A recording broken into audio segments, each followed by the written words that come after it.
В Никитском ботаническом саду зацвел персик декоративный. Я написал 2 работы, и они лягут в основу нового курса, который я записал сегодня для вас. Ну, так и называют декоративно, я так и вам говорю. На нем потом персики. Они несъедобные, их можно, кто, если только, знаешь, горько что-то ели. Они для еды не годятся.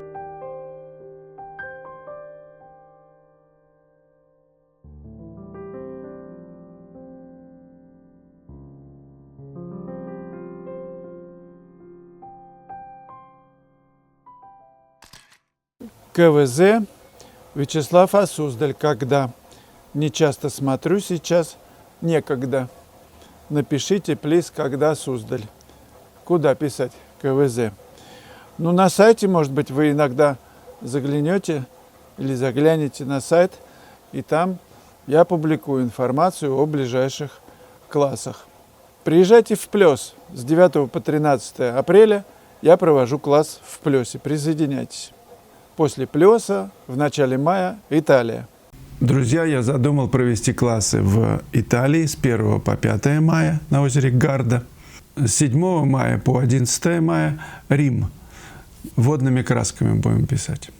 Акварель, темпера, гуашь, пастель на выбор. Ян Карамивев. Как раз про меня. Мрачен, депрессии постоянные. Как сяду писать, забывается все. Все картины яркие. Это нормально. Мне кажется, все, что к свету, Ян, абсолютно нормально. Ну, что лучше? Погружаться в шахту в лифте под землю, либо к солнцу, ну, к свету. Вот. Там, где золотистые лучи, закаты, рассветы, яркие краски. Конечно, каждый решает, где ему лучше и в чем пребывать, в депрессии или в радостном состоянии. Мы об этом говорили на прошлых этих самых роликах.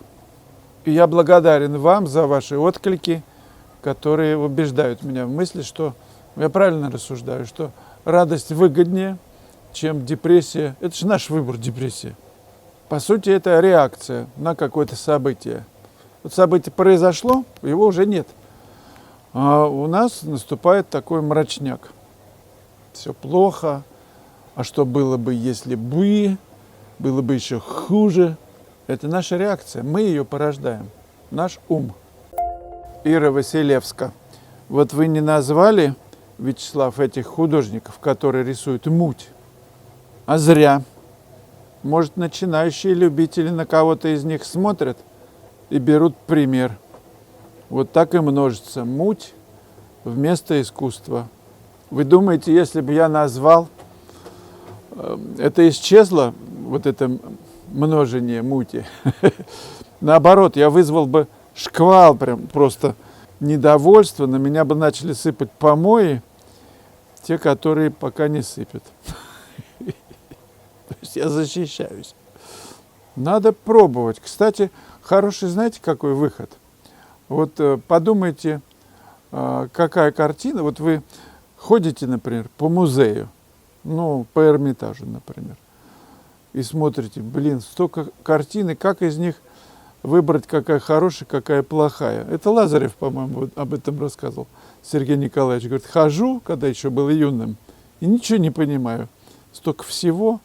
И один художник, его приятель, говорит, я тебя научу. Ну, как разбираться, что плохое, что хорошее. Вот поди в музей и смотри на картины с точки зрения, а вот ты ее повесил бы дома. Он пошел. Говорит, смотрю другими глазами, все время примеряю. Вот эту бы я повесил, а вот эту бы повесил, и все стало на свои места. То есть у каждого из нас своя вот эта оценочность существует, и каждый из нас одно повесит, а другое не повесит. Но по-разному все. Поэтому я не имею права даже говорить, кто рисует муть. Потому что для кого-то это шедевр. Правда. Для меня муть, а для другого не муть. А какая-то особенность. Поэтому давайте уважать всех, кто пишет муть и не муть. А начинающие любители постепенно разберутся сами, что для них важное. Ольга Артемова, НБ. НБ. Как хорошо, что можно рисовать и разрешения ни у кого не спрашивать. Всегда найдутся любители сказать, что у тебя все у тебя не так и не то. Знаете, как почему сексом нельзя на Красной площади заниматься? Слишком много советчиков найдутся, будут советовать, как, что все не так. Плохо, когда такие критики прокрадываются внутрь, и ты сам уже на себя не так смотришь, на себя так смотришь. Пользы от такого мало, вместо полета радости и творчества, от творчества может появиться сковывающий страх, что все не так. Ну да, критики внутрь прокрадываются, да, и ты смотришь их глазами.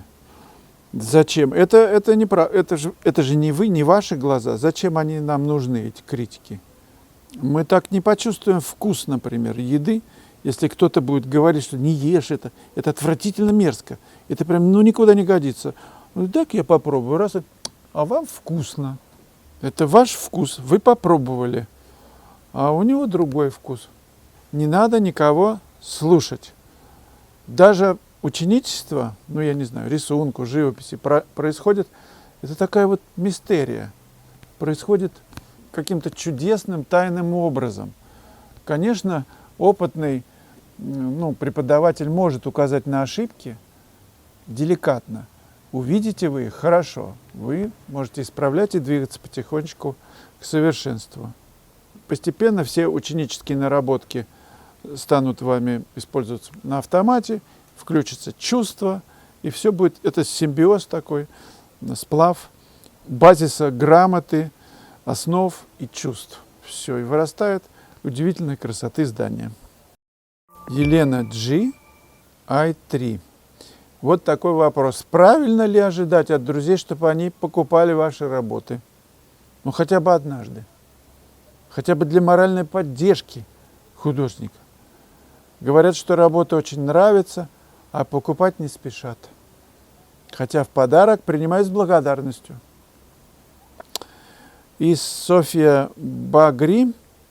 Первые года еще щедро раздариваешь, сил много, а через десяток лет, надышавшись в мастерской ароматами живописи, не очень-то добр, путь такой.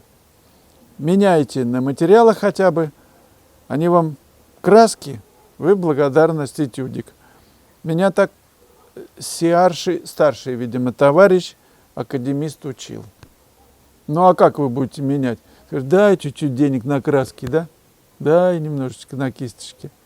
Тогда вот-вот. Друзей же всегда немного, им можно и подарить. Но ждать от них, вообще чего-то ждать от кого-то, это прям какие-то завышенные требования к себе. Зачем же? Я знаю, что это такое. Ждал. Но потом расстался с этой мыслью. Даже, знаете, на выставке, например, ребята, такие соборные выставки, у кого-то там продаются работы, а ты сидишь и ждешь. И к тебе не подходят. Это ужасное чувство. И каждому кажется, что его работы сильные, а у тех покупают, а твои сильные нет. Нужно время, нужно научиться терпеть, ждать и поставить себе задачу писать каждый раз все лучше и лучше, то есть задачу на совершенствование, а продажная тема, как получится. То есть вы делаете все для этого, но не ожидаете результат. Тогда это идеально. Как бы даже предварительно внутри себя сказать, что это могут не купить, это может никому не понравиться, но я буду честен перед собой, моя душа будет летать, потому что я что-то новое открываю, это открытие. К каждой работе относиться как к вызову, к открытию, слушать внимательно, что внутри тебя сейчас говорит, как повести ее, каким способом. Может быть, какая-то новизна, она просто приходит неожиданно. А потом может сработать такой прием. То есть вы дарите, например, другу работу, а вам что-то другое, другим путем благодарность придет. Люди так устроены.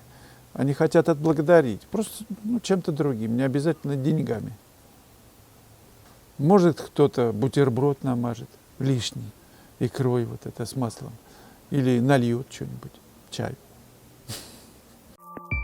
Я выложил на Бусти, куда вас приглашаю в гости, новые видео.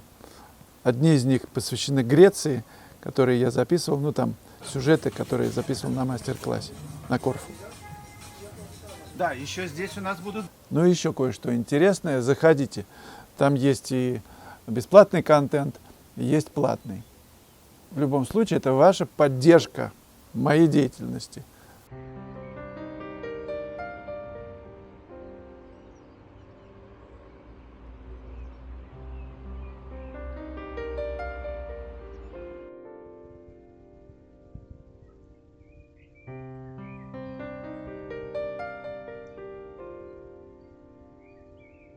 Ставьте лайки, друзья, это важно, и делитесь моими видео. Пока.